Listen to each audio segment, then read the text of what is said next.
Hello friends, আজকে আপনাদের দেখাবো এই একটা লেবুর টুকরা কিভাবে এই তিনটা কলমের কালি মিশাতে পারে এবং কোনটা মিশবে তা আজকে প্রমাণ সহ আপনাদেরকে দেখাবো। তো এখন যারা সাবস্ক্রাইব করেনি চ্যানেল, তারা দ্রুত এই চ্যানেলটা সাবস্ক্রাইব করে রাখুন। ধন্যবাদ।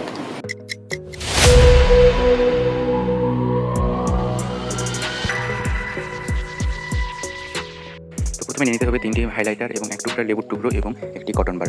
এবং প্রথমে আমরা নেব এই সবুজ মার্কারটা নেওয়ার পরে দেখুন কী হয়। এখানে আর্ট দিয়ে নেব এবং তার উপর লেবুর রস কটন বার নিয়ে মাখিয়ে দিয়ে পুরো ঘষে দেবো, দেখবেন যে সব মিশে গেছে। এভাবেই সব হাইলাইটের ক্ষেত্রে আমরা ব্যবহার করব।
ভিডিওটি ভালো লাগলে চ্যানেলটা সাবস্ক্রাইব করুন এবং বেল আইকনটা সাথে সাথে অন করে রাখুন।